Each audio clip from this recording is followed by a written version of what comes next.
Hi, welcome to the TeleWellness Hub podcast. This is Marnie Hamilton, your host. Today, I get the pleasure of speaking with Richa and Vishal from Bravo's Family Karma. Welcome. Ooh, thanks for having us. I'm very excited that you guys are. Oh yeah, no, we're both excited at the same time. Apparently, Vishal and I actually get to see Marta's face, and I'm very excited to get to see your face after. I know. I guess this is so nice to get to see each other. And honestly, I know Richa from college. So we go way back. And so I feel like I have also been waiting like a decade for y'all to get married. So I feel like we, our friends, we just love Richa and Vishal. Yes. So it was really cool to see it all unfold and come into fruition. And now I get to interview you guys. And I think something I wanted to talk about, this is, a wellness podcast where we talk to leading wellness experts, but also people who really share their authentic wellness journey. And I say journey because it's never a destination. And I just thought, what a great opportunity for us to talk a little bit about something that Vishal talks about openly on his on the show, about his experience with Crohn. So we're going to talk a little bit, dive into that. But before we do, I have a question for you that I ask everybody is, what do you think is the most important aspect of wellness for you when it comes to finding balance? Because I've been asking experts, like, why do you do the wellness work you do, right? But when you are faced with something that you have to kind of experience, when it comes to whether it's a health challenge or pursuing a specific wellness goal, there's always the important aspect of finding balance. So for you, what does wellness entail? Because we know it could be multidimensional, physical, mental, emotional. Absolutely. Yeah. It definitely is multidimensional, as you mentioned. For me, it has to do with physical, mental for sure. It's working on every aspect of your life and making sure your body is balanced, and your physical health plays a big part into your mental health, and vice versa. They both affect each other. So always keeping both in working on both and practice, and always learning and doing always helps. And our lifestyle, always learning. I like that. Our lifestyles are really hectic, so a lot of times that balance is incredibly hard to actually have. The diet that we try to keep is not always that easy for traveling. Being in the gym is obviously very important to both of us, and that, keeps us mobile and moving and whatnot. So it's also, we have to find like tricks of the trade while we're traveling to kind of how to keep that balance still in check as much as possible. Yeah, finding the balance, and it sounds like just having grace. Right foods as well when you're on the road. Yeah, that's also a portion. Yeah, because I'm sure that's not easy. I mean, before we hit record, Vishal mentioned you're flying out tomorrow, so being on the road a lot, finding good options at the airport, I'm sure, or even on the road is not easy. And I guess to back up a little bit, Vishal, when were you first diagnosed with Crohn's disease? So I was first diagnosed with Crohn's disease back in the year 2000, so 23 years ago. But I had Crohn's disease way before that. I was misdiagnosed a few times. It was it was a little hard trying to figure out what I had. I was losing weight, and then all of a sudden I started developing ulcers all throughout my GI system, and that's when my mom said, "Nope, we're going to the hospital." And that hospital trip lasted 1 month. I was admitted. They finally realized I have Crohn's disease. I was a couple inches shorter than I am now. I was 5 foot, maybe 9. I was only 81 pounds. So I was literally just bones. And my whole system was a wreck. I can't even imagine that. How old were you? I was about 13 years old when I was first diagnosed. Okay. Wow. Okay.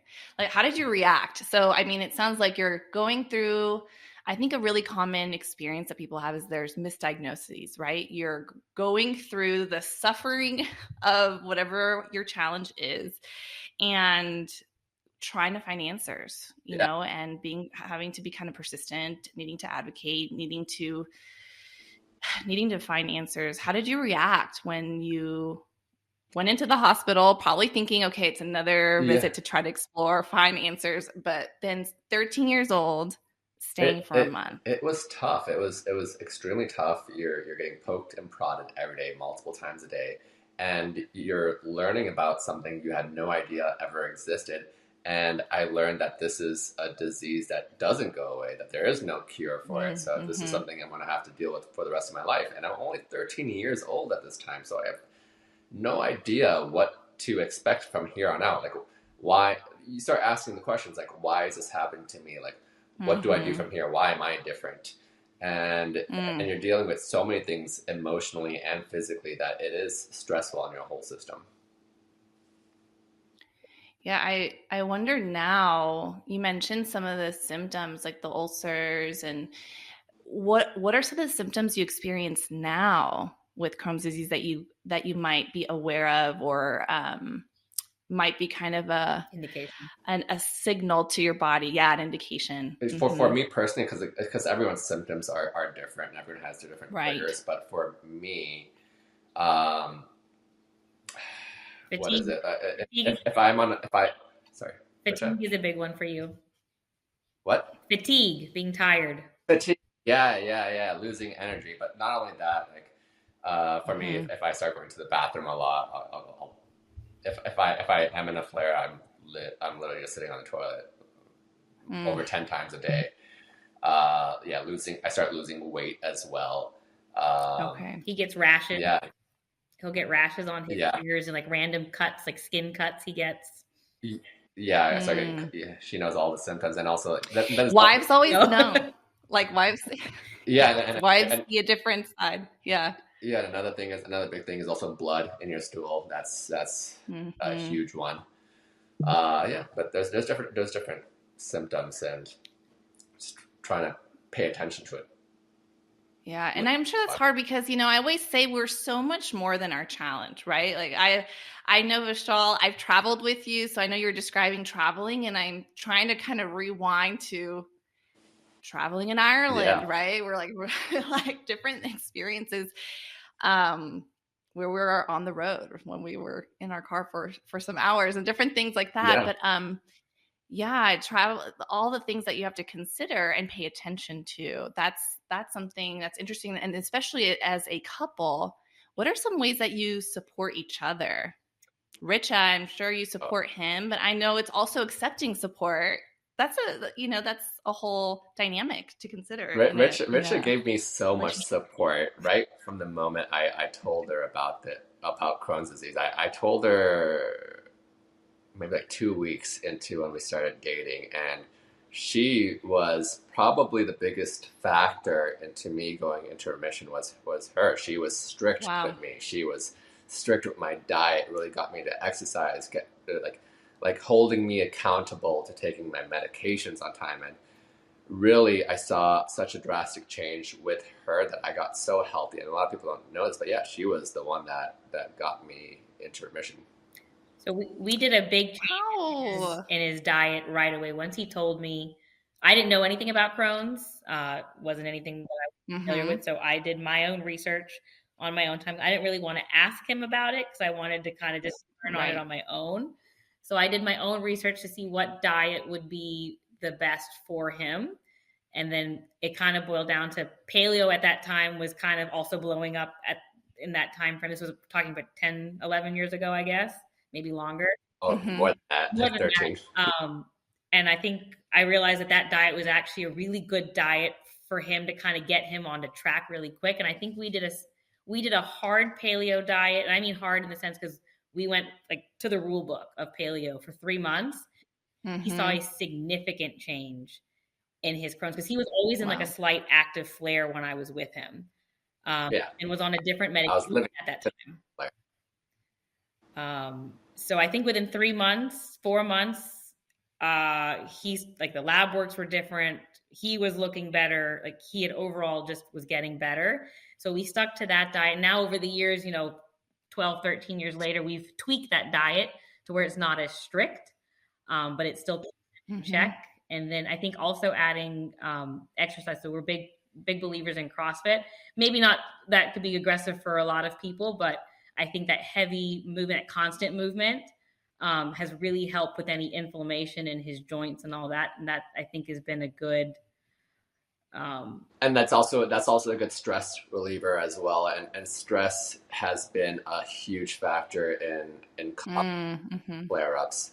Every time I got stressed, that would lead to a flare. So it's managing stress in any means way. If you're doing therapy, you're doing exercise, you just have to have different outlets to manage it. Yeah, and it sounds like I didn't even know Richa was such a big part of you being in remission. Yeah. And like Richa said, she didn't necessarily want to ask. For those listening, like, this is the first time I'm really asking questions.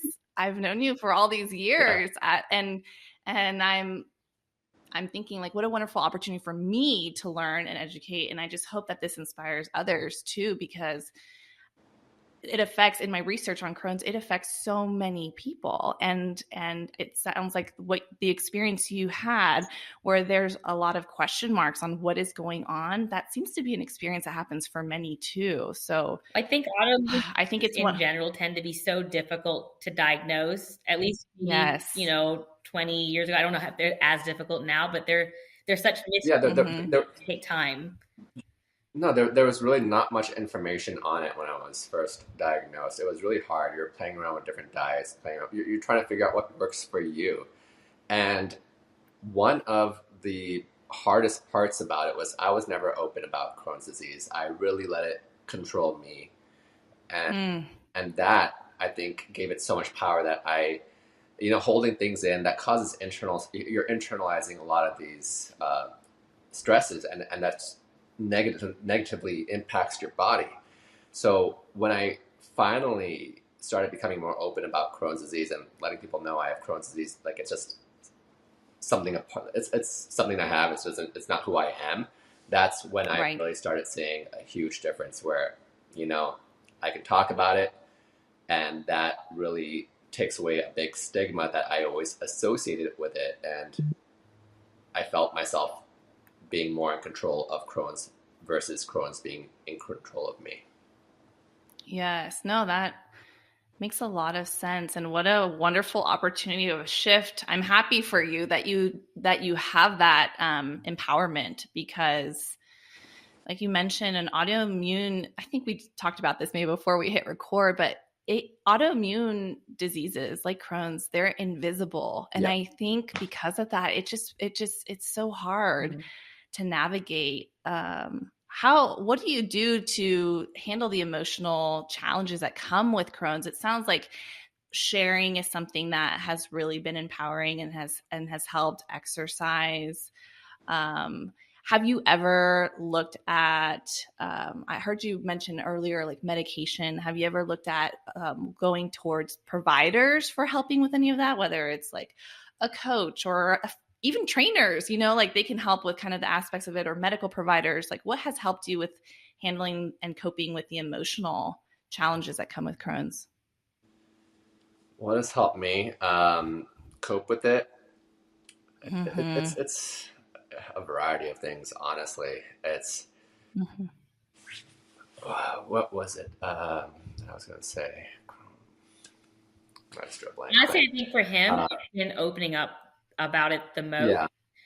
Yeah. So that was it. As you said, Marta, just a second ago, you said like these autoimmune diseases. Yeah, they're invisible diseases. People look at you from the outside, they don't think anything is wrong, and you don't want to admit that anything is wrong either. But yeah, so different ways that I've coped with it is being more open about it, and yes, seeing a therapist really helped. Training, doing exercising every single day, right? Eating right, taking my medicines, and just knowing that, you have Crohn's disease, but it's not who you are. It's just one facet. One facet, absolutely. Yeah, you mentioned like the CrossFit community, for example. Yeah. Do you share with them as a community? Like, have you shared with anybody within that about? Yeah, now anyone who I talk to, yeah, they all know I have Crohn's disease. Okay. It's just something I mention, and I want to also educate people as much about the disease as possible, because I really believe in advocating for awareness as much as possible. That's why I've used the platform for our show, Family Karma, and utilize my social platforms to educate and just give knowledge, because there's so many people going through the same things that I've gone through, that if I can help a single person, uh, that makes me feel better. That when I first mentioned on the show that I had Crohn's disease back in 2020, when it was one of the first episodes, I had thousands of people reach out to me in my messages, and so many people were just not open about it. People were asking for advice. They were just so happy that I was just speaking on it on a national platform.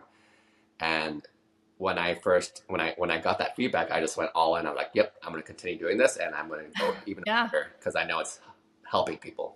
I also think, because like I was kind of saying earlier, that with it being a stomach issue, it seems like it could be kind of embarrassing to talk about, because like you're talking about using the bathroom all the time. Yeah, it's a lot of pooping. Right? So like, who wants to talk about that? So like it's very like, oh, like I have to go to the bathroom 100 times. And I think even for Vishal, like before he was really open about it, like I get, like it's not a fun thing to have to talk about, like, oh, like I need to be in the bathroom 75 times a day, or whatever the issue is.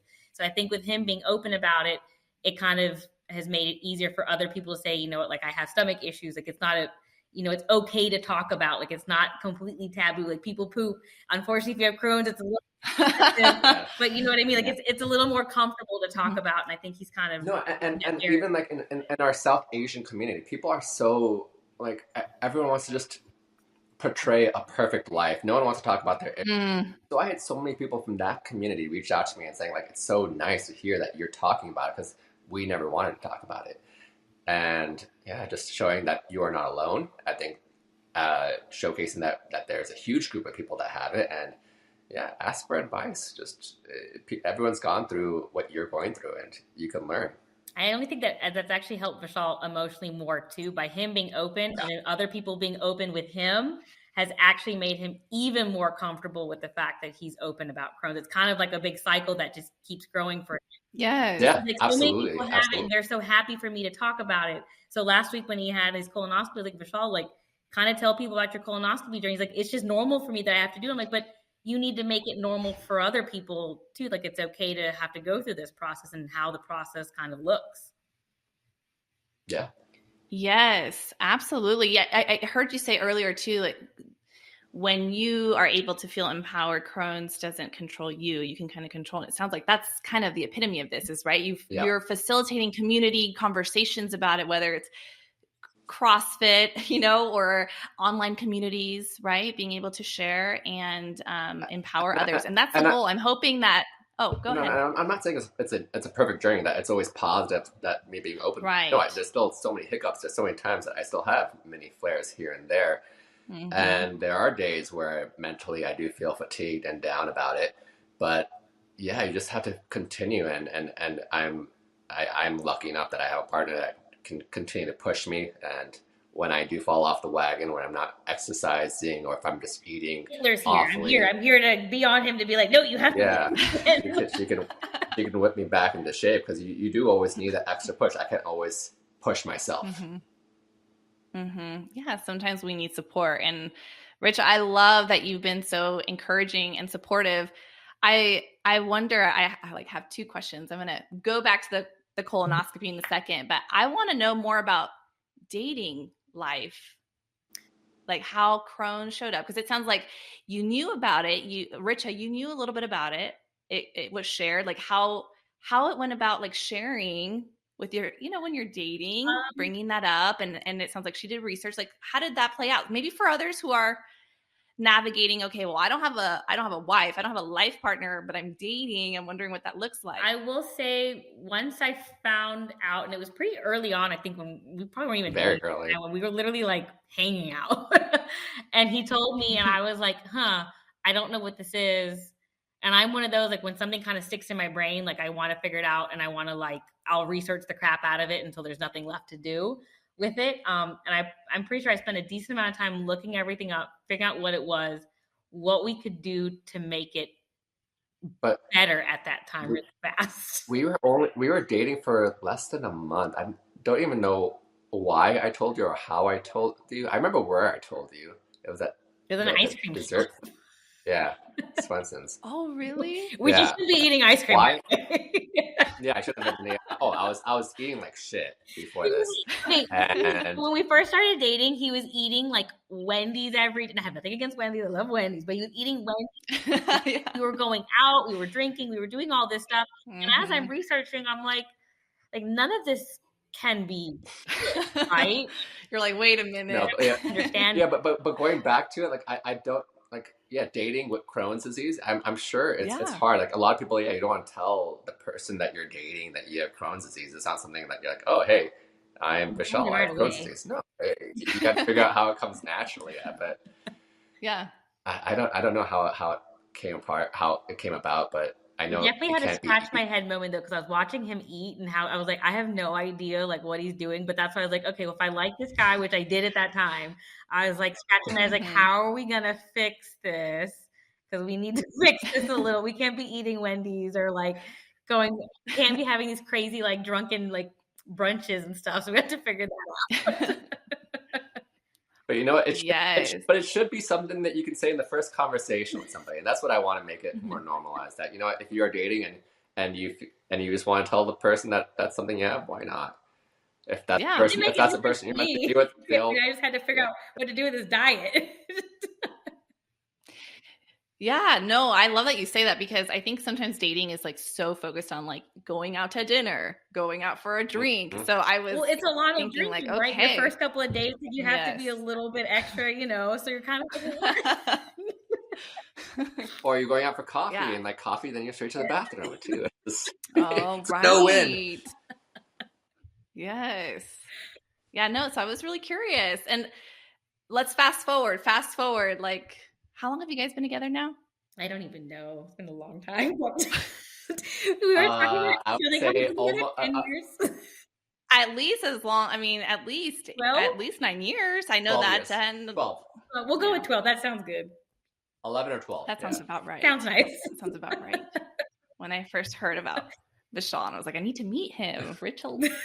I need to meet this new guy. But let's fast forward 12 years. That was the whole point. Sorry. Let's fast forward 12 years. And you mentioned the colonoscopy. So like, what role does medical treatment, medication, follow-ups? Because I didn't know, for example, until I saw that on your social media, which I am glad you shared, that there are routine, there are procedures that you might have to go through. What kind of medical treatment can be expected? Yeah. So, there's different medications you can take, but for me, these are immunosuppressant drugs. Mm-hmm. I was on something called Remicade for about 16 years, which was an infusion, and that was like a 4-hour infusion. Wow. Eventually, my body built antibodies towards it, and then I switched medications. Now I do an injectable called Humira, which is basically the same thing. Mm-hmm. So yeah, medications that there's something that are kind of lifelong, and it's just maintenance, right? You're trying to keep the disease in remission, and you're just doing whatever you need to do to keep that in remission. And with that, you do have certain procedures. Like I do a colonoscopy every 3 to 4 years, and that's just standard, just to check and make sure everything down there is good. It's basically like a regular screening, make sure that there's no inflammation, you're not in a flare up. If there's anything going on like polyps or, and also with Crohn's disease, you are at larger risk for other diseases like colon cancer. So you just want to make sure everything is good down there. So regular screenings is a must. And then obviously regular blood work, I guess. You do what blood work in 6 months just to make sure nothing is, because blood works are the before anything actually test. You'll see it in your blood work. Yeah, that's one way to screen it too. Well, it sounds like really being proactive and being preventative Yeah. is an approach in your medical treatment. How would you say that going through this together has brought you closer? I mean, I'm not wishing Crohn's disease on anybody or any couple, right? But I think that there are many opportunities as a couple to draw together, right? To come together. And I heard a lot of that, right? To come together instead of apart. And I'm sure it's not perfect, right? Like it's but how would you say that it's brought you guys together in some way?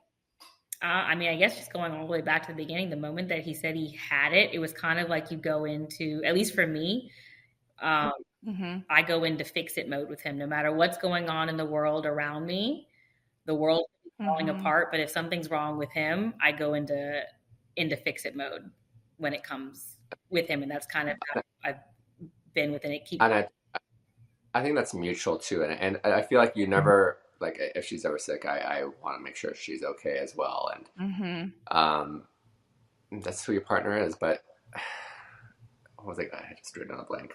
What was I about to say? Richard, you continue talking. I want to remember. No, but it just look there. It's not a fun. I mean, it's a hard journey to kind of be on, right, as a couple, and it creates its struggles too. Because having someone that can be sick in your household, obviously, it takes away from the world, right? We all have, and you never want to feel like a burden to that person as well, and you never want to make them feel like you're a burden to them. But I mean, if you think about it realistically, obviously, if someone's sick, your entire world then that's your focus.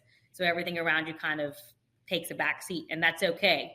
But I can know that if you're the other one that's kind of getting that help, you kind of don't want to, like, I can tell when times he doesn't want to burden me or say anything to me, because then he knows I'll put everything else on hold for him. So he'll tend to hold back sometimes if he doesn't feel so well.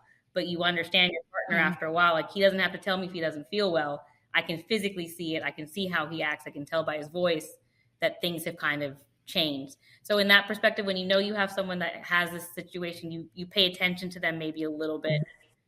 Like there's certain things I pay attention to him like right away, and I'll catch on, even though he'll hide it. Like he'll hide certain things about his Crohn's with me even to this day. But he can't anymore because it's just been so long.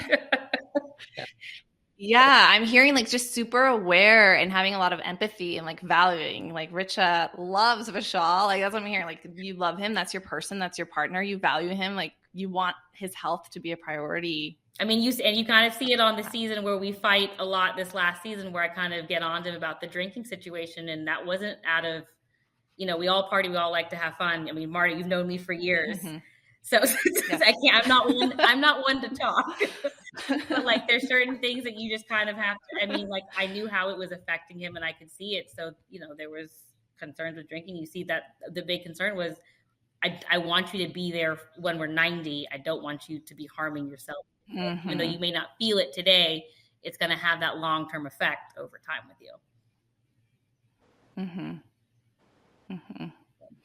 Well, I really appreciate you guys sharing so openly. This is my opportunity to really dive into some questions, a lot of questions that I've never asked, right? That I'm hoping, like you mentioned earlier, Vishal, is just to bring more awareness, and Richa, and especially from the perspective of not just of the person that is going through it, but also the general public. And it could be your loved one. It could be your neighbor that's going through this. And I think the more awareness, the better. And I'm hoping for everyone out there that, this brings some awareness as well.